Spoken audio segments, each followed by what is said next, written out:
नमस्ते दोस्तों, आज के इस वीडियो लेक्चर में हम पढ़ेंगे रामसर टाउनसेंड इफेक्ट के बारे में। देखो, यहाँ पर रामसर और टाउनसेंड जो है वो असल में दो वैज्ञानिक के नाम हैं, जिसमें रामसर जो है आपका वो एग्जैक्टली जर्मन फिजिसिस्ट है, जो बल्कि जो टाउनसेंड है जो आपके वो असल में आपके ब्रिटिश फिजिसिस्ट हैं आपके।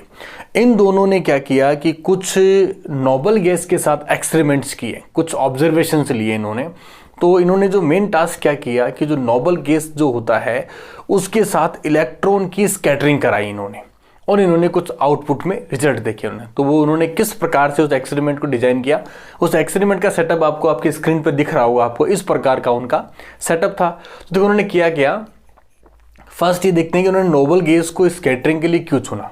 उसका रीजन क्या था कि noble gas atom have a relativistic high first ionization energy, यानी कि जो नोबल गैस होता है, जैसे मान लिया हीलियम मान लिया आपने नियोन मान लिया, आपने आर्गन मान लिया, आप इसको नोटिस कीजिए, इनका इलेक्ट्रॉनिक कॉन्फ़िगरेशन आप लिखोगे अगर तो क्या होता है, वो टोटली बाउंड होता है ना। यानी कि उनका जो पूरा आखिरी जो ऑर्बिट होता है वो हमेशा क्या होता है, फुलफिल होता है। तो उसका मतलब क्या हुआ कि उसमें से अगर आपको कोई भी इलेक्ट्रॉन निकालना है आपको अगर, तो वो क्या होगा, उसके आयोनाइजेशन, उसको आपको अगर उसे आयोनाइज करना है अगर, तो वो आयोनाइजेशन जो एनर्जी होगी वो बहुत क्या होगी, बहुत ही हाई होगी। इसका मतलब क्या हुआ कि उसका एक बेनिफिट क्या हुआ कि जो आपका नोबल गैस है आपका वो किसी भी इलेक्ट्रॉन से इंटरेक्ट नहीं करेगा अगर वो उसे आयोनाइज नहीं कर पाया तो।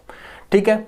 सेकंड देखो उसमें क्या किया कि दे ऑब्जर्व दैट, यानी कि वो जब नोबल गैस के अंदर से इन्होंने कुछ काइनेटिक एनर्जी वाले कुछ इलेक्ट्रॉन को पास थ्रू किया, उसमें से निकाला उन्होंने, तो उन्होंने क्या ऑब्जर्व किया कि relativistic little energy electron the probability of collision, यानी कि जब वो इलेक्ट्रॉन वहां से निकल रहे हैं, रिलेटिवली एनर्जी का मतलब है कि आयोनाइजेशन एनर्जी से थोड़ी कम एनर्जी है, उसके समानांतर एनर्जी जो भी है।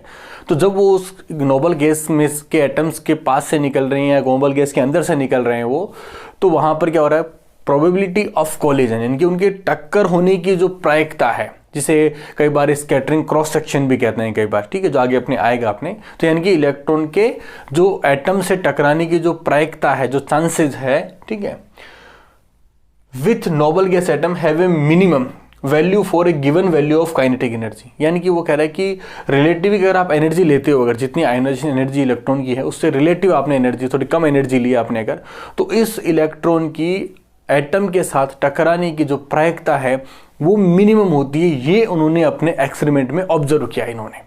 अब एक्चुअली क्या होता है कि एक्सपेरिमेंट में कोई भी चीज़ आप ऑब्जर्व करते हो तो उसकी आपको थ्योरेटिकल एक्सप्लेनेशन रिक्वायर्ड होती है, ठीक है।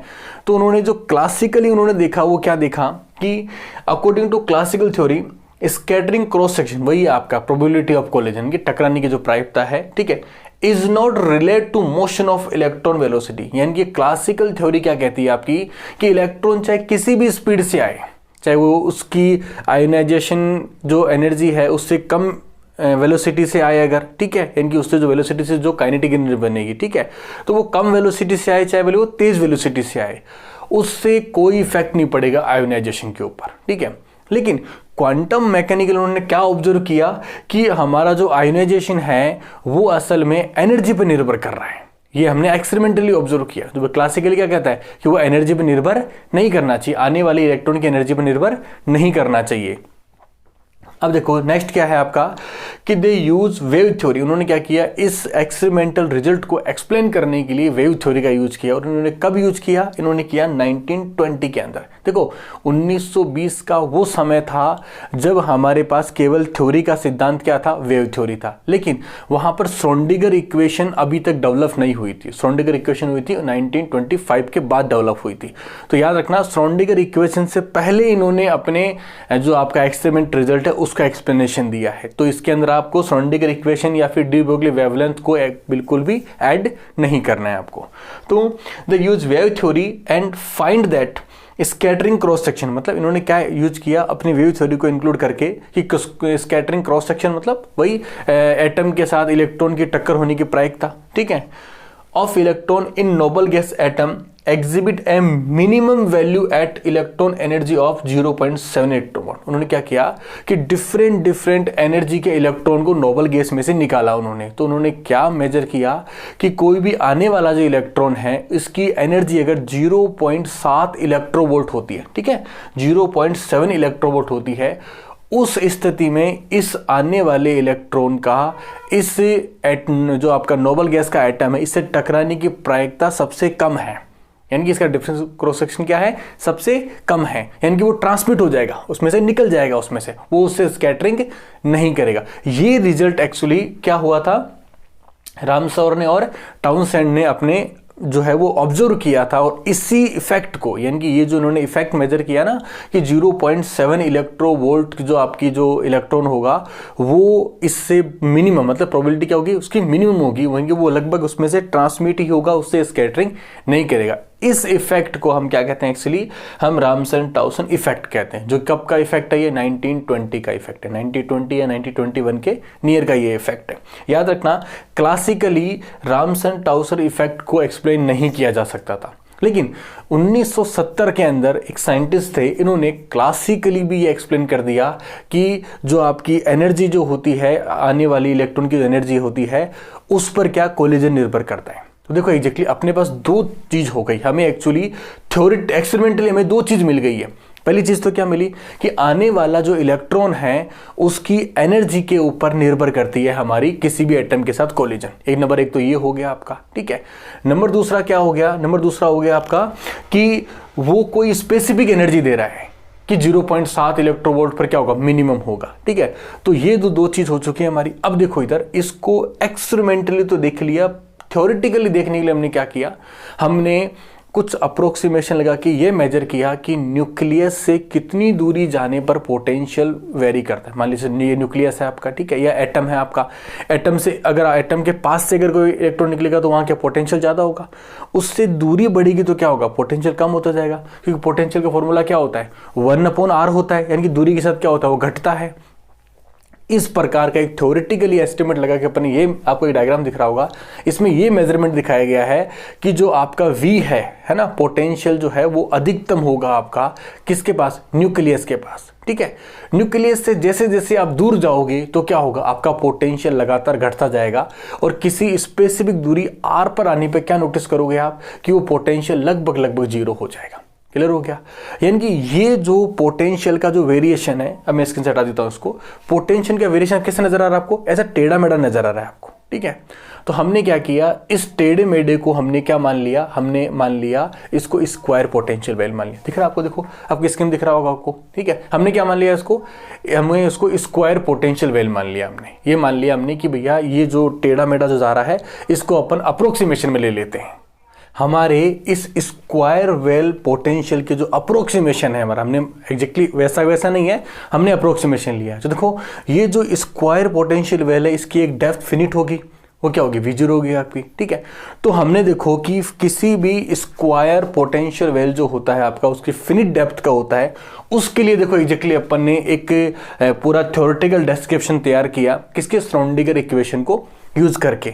हमने फर्स्टली क्या किया, हमारा पोटेंशियल वैल्यू लिया, ठीक है, उसके 3 रीजनों को हमने एज्यूम किया, ठीक है, और उसके लिए श्रोडिंगर इक्वेशन लिखी प्रत्येक के लिए, और हमने फाइंड आउट क्या किया, रिफ्लेक्शन कोएफिशिएंट और ट्रांसमिशन कोएफिशिएंट फाइंड आउट किया कि वो ट्रांसमिट होगा या रिफ्लेक्ट होगा, ठीक है। उसके लिए हमने क्या किया, हमें रिफ्लेक्शन कोएफिशिएंट निकालने के हमें क्या चाहिए थी, हमें प्रोबेबिलिटी करंट डेंसिटी की आवश्यकता थी। प्रोबेबिलिटी करंट डेंसिटी का एग्जैक्टली अपन यूज करके अपन क्या कर सकते हैं, उसका फॉर्मूला यूज किया, और हमने क्या फाइंड आउट किया, रिफ्लेक्शन और ट्रांसमिशन कोएफिशिएंट फाइंड आउट किया। ये सारा जो आपका पूरा डिस्क्रिप्शन है, पूरा जो डेरिवेशन है, आपको इस लेक्चर में आपको अवेलेबल हो जाएगा। आप चाहो तो इस लेक्चर को देख सकते हो, उसमें किस प्रकार से अपने इसको पूरा मैथमेटिकली ड्राइव किया है। इसका आउटपुट क्या आया था हमारा, इसका आउटपुट था कि हमने रिफ्लेक्शन कोएफिशिएंट और ट्रांसमिशन कोएफिशिएंट को किस फॉर्म में निकाल लिया, E और V की फॉर्म में निकाला। किसमें, आने वाले इलेक्ट्रॉन की एनर्जी में, और आपका V0 मतलब पोटेंशियल में। ऐसा क्यों किया हमने, क्योंकि हमारे पास यहाँ क्या वेरिएशन चाहिए था, हमें तो ये क्लासिकली तो क्या था कि वो हमेशा इलेक्ट्रॉन की एनर्जी निर्भर नहीं करता है, जो बल्कि क्वांटमली हमको क्या मिल रहा था कि वो निर्भर करता है। एक्सपेरिमेंटल में क्या मिल रहा था हमें, वो निर्भर करता है। तो हमने क्या किया, हमारे जो ट्रांसमिट का फॉर्मूला है कि पार्टिकल उस नोबल गैस के पोटेंशियल से निकल जाएगा, उसके ट्रांसमिशन का फॉर्मूला डेवलप कर लिया हमने, ठीक है। किसकी फॉर्म में, हमने E और V की फॉर्म में किया, ठीक है। इसके लिए हमने दो ये चीज यूज की है, जो कि आपको उस आपके लेक्चर में मिल जाएगी आपको। अब देखो ये फॉर्मूला जो है वो दो चीज पर निर्भर कर रहा है, E पर कर रहा है, V पर कर रहा है, और किसी विशेष साइन के एंगल के ऊपर कर रहा है। इसमें एंगल क्या है आपका, K2A एंगल, किसके लिए, ट्रांसमिट के लिए, बस केवल। अब देखो K2A की जो वैल्यू है वो 2 हो सकती है, या तो 0 हो सकती है या 1 हो सकती है या बीच में कहीं भी हो सकती है। तो मिनिमम और मैक्सिमम दो कंडीशन होगी 0 और 1 की। K2A को अगर पुट करता हूं मैं 0 पाई 2 पाई जो भी है, मतलब n पाई तक कोई भी वैल्यू पुट करता हूं अगर, तो सिंपली आपको क्या मिलेगा, ये वैल्यू 0 मिलेगी आपको। और वहां पर ये वैल्यू 0 होगी तो क्या होगा, ये 0, 1 की वैल्यू क्या होगी, इनवर्स में है तो 1 ही हो जाएगी आपकी, यानी कि वहां पर टोटल ट्रांसमिशन हो जाएगा।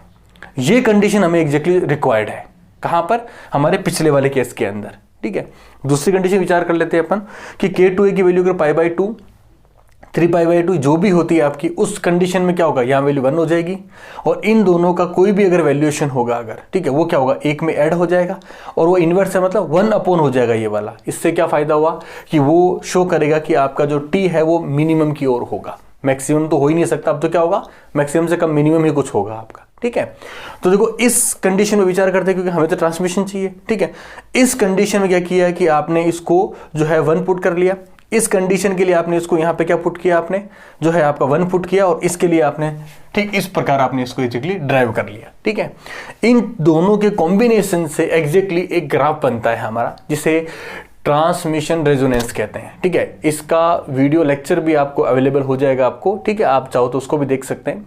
ट्रांसमिशन रेजोनेंस या रेजोनेंस स्कैटरिंग में हमने क्या फाइंड आउट किया, हमने फाइंड आउट किया कि एनर्जी और आपका वो जो आपका V0 वोल्टेज है आपका, ठीक है, वोल्टेज नहीं, पोटेंशियल होगा। ठीक है, पोटेंशियल के अनुपात के साथ अगर अपन ट्रांसमिशन कोएफिशिएंट का अगर अपन ग्राफ बनाते हैं अगर वो हमें आउटपुट में क्या फाइंड आउट होता है कि आपका E और V0 के ग्राफ जो बनाते हैं हम लोग, यानी कि इनके अनुपात का जो ग्राफ होता है वो एक रेजोनेंस को शो करता है।